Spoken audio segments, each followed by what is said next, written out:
de Jane Austen, Razão e Sensibilidade. Capítulo 10. No dia seguinte, o protetor de Mary Ann, como Margaret, com mais elegância do que precisão, intitulou Willoughby, visitou o chalé de manhã cedo para fazer suas investigações pessoais. Foi recebido pela senhora Dashwood com mais do que polidez, com uma gentileza que a descrição que Sir John fizera dele e a sua própria gratidão o exigiam. E tudo o que se passou durante a visita tendeu a certificar-lhe a sensatez, a elegância, o afeto mútuo e o conforto doméstico da família à qual o acidente o apresentara. Os encantos pessoais delas, porém, não exigiram uma segunda entrevista para convencê-lo. A senhorita Dashwood tinha tez delicada, feições regulares e uma aparência notavelmente bonita. Mary Ann era ainda mais bonita. Sua silhueta, embora não tão correta quanto a da irmã, tendo a vantagem da altura, impressionava mais. E o seu rosto era tão encantador que, quando lhe dirigiam o elogio batido de chamá-la uma bela menina, a verdade era menos violentamente ultrajada do que só ia acontecer. Sua pele era muito morena, mas com a sua transparência tornava-se extraordinariamente brilhante. Suas feições eram belas. O sorriso era doce e atraente. E nos olhos, que eram muito escuros, havia uma vida, um espírito, uma vivacidade que não se podiam ver sem prazer. No começo, ocultou de Willoughby a expressividade deles, pelo embaraço criado pela recordação de sua ajuda. Todavia, quando aquilo passou, quando recuperou o controle dos nervos, quando viu que à perfeita educação do cavalheiro ele unia franqueza e vivacidade, e, acima de tudo, quando o ouviu declarar que era apaixonado por música e dança, ela lhe lançou um tal olhar de aprovação que garantiu para si mesma a maior parte de sua conversação pelo resto da visita. Bastou mencionar a sua diversão predileta para levá-la a falar. Ela não conseguia permanecer calada quando esses assuntos eram mencionados, e não era nem tímida, nem reservada quando se tratava de discuti-los. Rapidamente descobriram que o prazer da dança e da música era recíproco e que isso era causado por uma conformidade geral de julgamento em tudo o que se referia a ambos. Incentivados por isso a um exame mais aprofundado de suas opiniões, Ela passou a lhe fazer perguntas sobre livros. Seus autores favoritos foram mencionados e explicados com prazer tão arrebatador que qualquer jovem de 25 anos seria, sem dúvida, insensível se não se convertesse imediatamente à excelência de tais obras, ainda que antes as desdenhasse. Seus gostos eram impressionantemente parecidos. Os mesmos livros, os mesmos trechos eram idolatrados por ambos. Ou, pelo menos, se revelou alguma diferença, se levantou alguma objeção, elas só duraram até que a força dos argumentos e o brilho dos olhos dela se mostrassem. Ele concordou com todas as decisões dela, compartilhou todo o seu entusiasmo e, muito antes de terminar a visita, conversavam com a familiaridade de velhos conhecidos. Bem, Mary Ann, disse Eleanor, assim que ele saiu. Para uma só manhã, acho que foi muito bem. Já averigou a opinião do Sr. Willoughby sobre quase todos os assuntos importantes. Já sabe o que ele acha de Cowper Scott?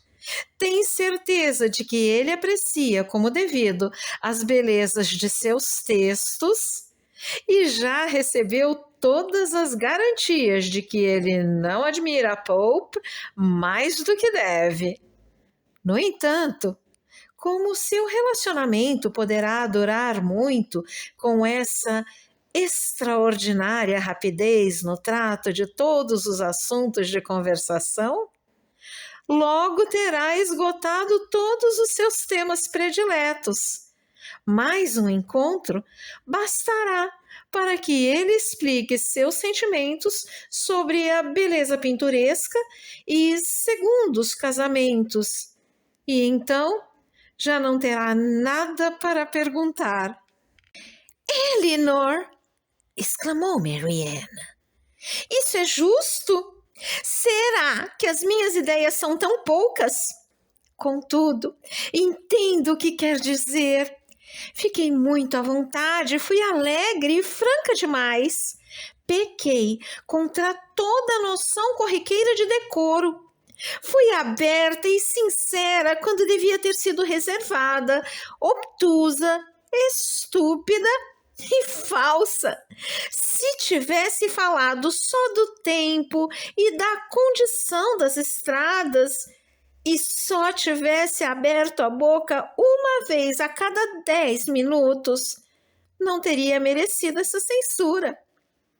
Meu amor, disse a mãe, não deve ofender-se com Eleanor, era só brincadeira. Eu mesma ralharia com ela se ela fosse capaz de querer estorvar o prazer de sua conversa com o nosso novo amigo. Mary Ann logo se acalmou com isso. Willoughby, por seu lado, deu todas as mostras de seu prazer em conhecê-las, como provava seu evidente desejo de aprofundá-lo. Passou a visitá-las todos os dias. Ter notícias de Mary Ann foi, no começo, o seu pretexto. Mas o encorajamento da sua recepção, que crescia em delicadeza a cada dia, tornou desnecessária essa desculpa antes que cessasse de ser possível com a perfeita recuperação de Mary Ann. Ela ficou presa em casa durante alguns dias, porém, nunca uma prisão foi menos maçante. Willoughby era um jovem de muita capacidade, imaginação rápida, ânimo vivaz e maneiras abertas e carinhosas. Exatamente o que era preciso para conquistar o coração de Mary Ann, pois a tudo isso ele unia não só uma aparência cativante, mas também um fervor natural da alma que agora despertara e crescera pelo exemplo dela e que o recomendava à sua afeição mais do que tudo. Sua companhia tornou-se, aos poucos, a maior alegria dela. Liam, falavam, cantavam juntos. Seus talentos musicais eram consideráveis e ele lia com toda a sensibilidade e o espírito de que Edward, infelizmente, carecia. Na opinião da senhora Dashwood, ele era tão impecável quanto na de Mary Ann, e Elinor nada viu que o desabonasse, senão uma propensão pela qual ele muito se assemelhava à irmã, e a esta particularmente agradava a dizer tudo o que pensava em cada oportunidade, sem cuidar das pessoas ou das circunstâncias. Ao formar e dar rapidamente sua opinião sobre as outras pessoas, sacrificando a polidez geral ao gozo da atenção integral ao que o coração lhe ditava, e ao desdenhar com demasiada facilidade as formalidades da correção em sociedade, ele exibia uma falta de prudência que Elinor não podia aprovar, apesar de tudo o que ele e Mary Ann pudessem dizer em seu favor. Mary Ann começava agora a perceber que o desespero que tomara conta dela aos 16 anos e meio de jamais encontrar um homem que pudesse satisfazer suas ideias de perfeição haviam sido temerárias e injustificáveis. Willoughby era tudo o que, naquela hora infeliz e em qualquer época mais brilhante, a sua fantasia imaginara ser capaz de atraí-la, e o comportamento dele mostrava que os desejos dele eram, a este respeito, tão ardentes quanto eram grandes as suas capacidades. Sua mãe também, em cuja mente não surgira nenhuma ideia especulativa acerca do casamento entre os dois, por sua perspectiva de riqueza, foi levada antes do fim de uma semana a esperar e ter expectativas a respeito disso, e a felicitar-se secretamente por ter ganho 2 genros, como Edward e Willoughby. A queda do coronel Brandon por Mary Ann, que logo fora descoberta pelos amigos, agora, pela primeira vez, se tornou perceptível a Eleanor quando deixava de ser observada por eles. A atenção e a finura deles passaram a se concentrar em seu rival mais afortunado.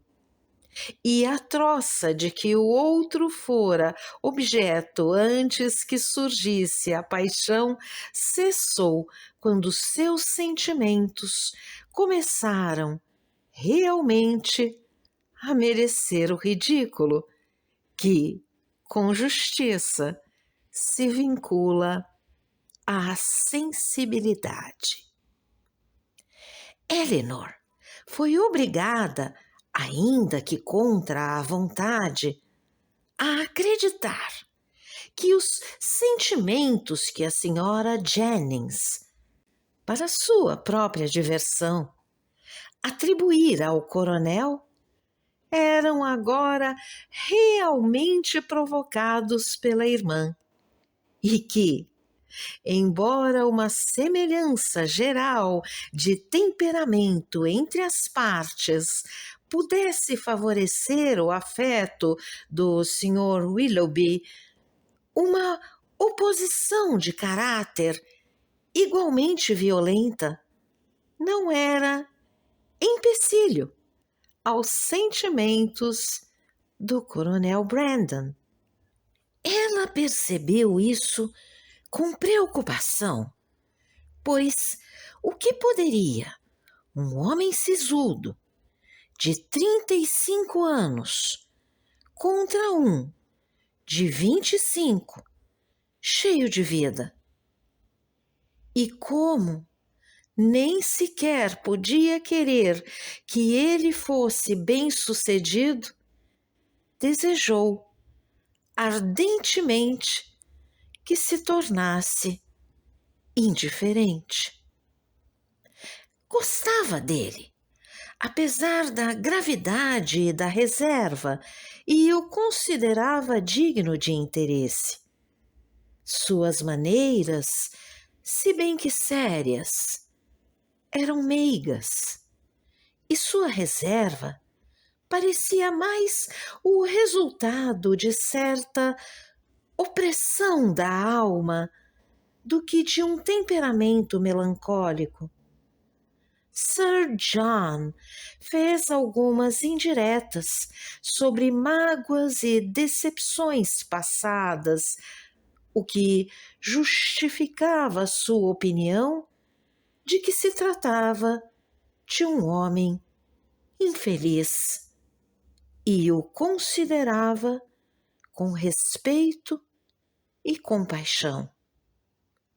Talvez sentisse mais compaixão e estima por ele porque era desdenhado por Willoughby e Mary Ann, que, prevenidos contra ele por não ser nem cheio de vida nem jovem, pareciam decididos a menosprezar seus méritos. Brandon é o tipo de homem, disse Willoughby um dia quando estavam conversando sobre ele, de que todos falam bem e no qual ninguém presta atenção, que todos têm prazer em ver e com quem ninguém se lembra de conversar. É exatamente isso que acho dele, exclamou Mary Ann. Não se gabem disso, porém, disse Eleanor, porque é uma injustiça da parte dos dois. Toda a família de Barton Park o estima muito, e eu mesma nunca o vejo sem que faça todo o possível para conversar com ele. Que esteja do lado dele, replicou Willoughby. É com certeza algo que conta em favor dele, mas quanto à estima dos outros, Trata-se de uma censura em si mesma. Quem se sujeitaria à indignidade de ser aprovado por mulheres como Lady Middleton e a senhora Jennings, algo que provocaria a indiferença de todos os outros? Mas talvez o desapreço de pessoas como o senhor e Marianne equilibre o apreço de Lady Middleton e de sua mãe. Se o elogio delas é censura, a censura de vocês pode ser elogio, já que a falta de discernimento delas não é maior do que os preconceitos e as injustiças de vocês. Em defesa do seu protegi, a senhorita pode até ser insolente. Meu protegi, como o chama, é um homem sensível e os sentimentos sempre terão seus atrativos para mim. Sim, Marianne, mesmo um homem entre os 30 e os 40. Ele viu muita coisa no mundo, esteve no estrangeiro, leu e tem uma mente pensante. Achei-o capaz de dar-me muitas informações sobre diversos assuntos e sempre respondeu às minhas perguntas com a presteza da boa educação e da boa natureza. Isso quer dizer, exclamou Marianne com desdém, que ele lhe disse que nas Índias Orientais o clima é quente e os mosquitos são terríveis. Ele me diria isso, não tenho dúvida, se eu lhe tivesse perguntado sobre esse assunto. Mas acontece que se trata de pontos sobre os quais já me informara anteriormente. Talvez, disse Willoughby, suas observações se tenham estendido à existência de nababos, morros de ouro e palanquins. Posso garantir que as observações dele foram muito além da sua franqueza. Mas por que antipatiza com ele? Não antipatizo com ele. Considero-o, pelo contrário, um homem muito respeitável, muito estimado por todos, em quem ninguém repara, que tem mais dinheiro do que consegue gastar, mais tempo do que sabe empregar e 2 novos capotes por ano. Acrescente-se a isso, exclamou Marianne, que não tem nem gênio, nem gosto e nem espírito, que sua inteligência não tem brilho, seus sentimentos não têm ardor e sua voz não tem expressão. Decidem sobre as imperfeições dele de um modo tão geral, replicou Elinor, e se baseiam tanto em suas imaginações para isso, que os elogios que posso fazer a ele parecem, em comparação, frios e sem graça. Só posso dizer que ele é um homem sensível, bem educado, bem informado, de maneiras gentis e, acho, de coração delicado. Senhorita Dashwood, exclamou Willoughby, está sendo pouco gentil comigo. Está tentando desarmar-me com a razão e convencer-me contra minha vontade. Mas não vai conseguir. Pode achar-me tão teimoso quanto a senhorita pode ser astuciosa. Tenho 3 razões indiscutíveis para não gostar do Coronel Brandon. Ele me ameaçou com chuva quando eu queria que fizesse bom tempo, achou defeitos na suspensão da minha carruagem e não consigo convencê-lo a comprar a minha égua marrom. Se, porém, lhe servir de consolo que eu lhe diga acreditar que o caráter dele é irrepreensível sob outros aspectos, estou pronto para confessá-lo. E em troca de um reconhecimento que não deixa de ser doloroso para mim, a senhorita não pode negar-me o privilégio de, mais do que nunca, ter antipatia por ele.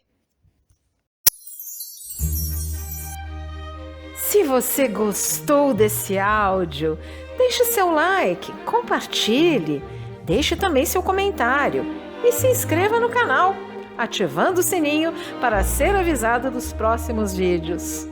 Um grande abraço e até a próxima!